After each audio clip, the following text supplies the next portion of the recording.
Professor Burns, welcome to Richmond on this beautiful day. We're delighted to have you here.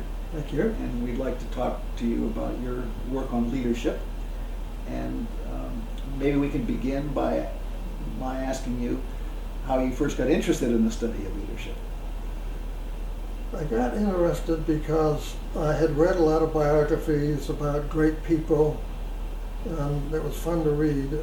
But then I had the interesting experience of being in the Second World War and in a combat unit in a number of operations. And I mention that because usually in military history it's all a story about the great general or the commanders in general, but you don't hear much about the student, students, because I classify them that way in a way. You don't hear much about the soldiers because they're just shoved around, told what to do.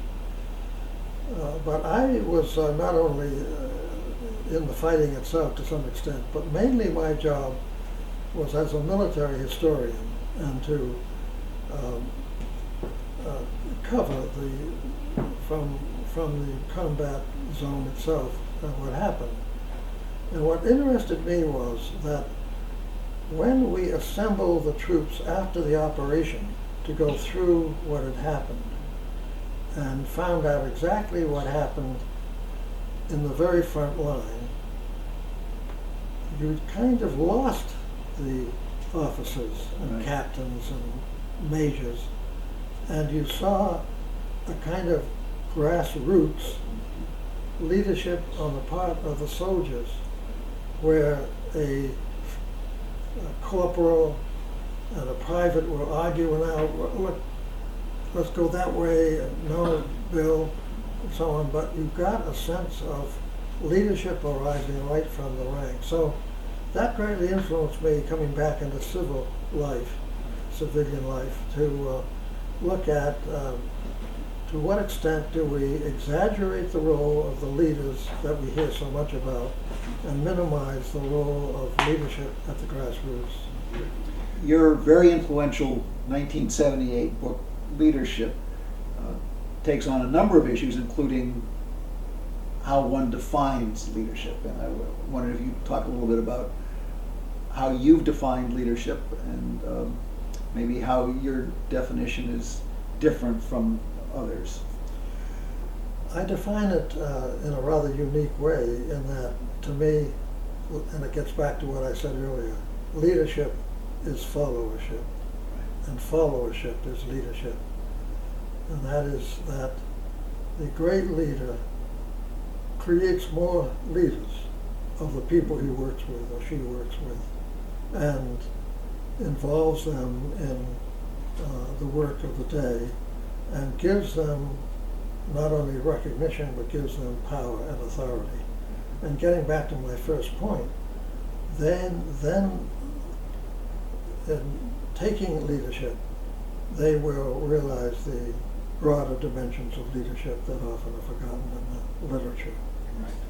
Let me ask you about your concept of transformational or transforming leadership. I'm not sure, by the way, that there's a difference between those two terms. They're both used, and you've touched on two aspects that I understand to be involved in the concept of transformational leadership.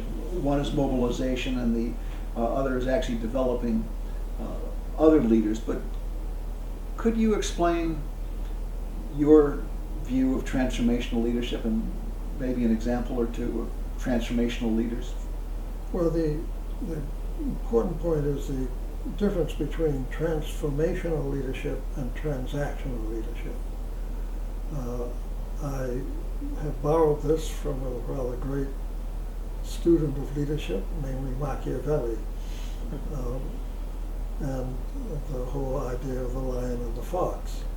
And Roosevelt was both the lion and the fox. But you have to go from there to the problem of developing on a systematic basis some kind of either party support or personal support. And Roosevelt, as a lion, developed a great personal following, obviously. But again, he did not develop the organized support that you get from a party. He, in short, neglected the neglected the Democratic Party. And when he died, left a disrupted Democratic Party, a very divided party. And that relates to your other question about transformational leadership. Just as transactional leadership is sort of brokerage, you just get people together and to work out differences and so on. Transformational leadership is very conflict-ridden. Right. You cannot be a great transformational leader unless you make enemies. Right. And he became a transformational leader, though he did not want enemies. Well, he was the one who said that they hate me and I welcome their hatred. That's a pretty strong statement from the president. Right. So the transformational leader, in a word, produces intended change, really two words, because not only produces change, but intended change. Lots of leaders produce changes that Unintended. didn't particularly want. Right. But FDR, in that sense, did produce lasting change. Social Security, we can go through the list, but it's pretty well known, and of course, that's the point. You talked about an 18th century governmental structure not being adequate to the 21st century, and but it seems to me that the system is operating pretty much like the founding fathers wanted it to work, and that they might have been quite scared of the concept of transformational leadership, and that the system of government very much works against that and makes it, as you said, almost impossible. That's so true. But the interesting thing, Al, is how we had the transformational leaders then. Yes. The Constitution, Yes. compared to what we had before the Constitution, is a great transformational act. Yes. And the leaders at the time, you go back to that era, not only, of course, the well-known Washington and Jefferson, but Madison, of course, is a brilliant theorist, Hamilton,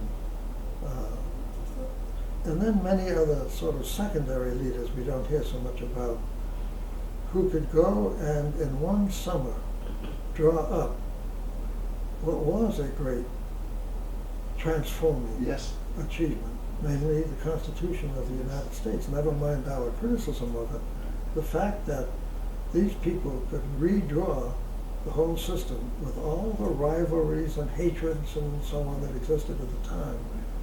And then, even more, they and others get it adopted, is one of the most breathtaking examples of leadership we have in the history of democracy.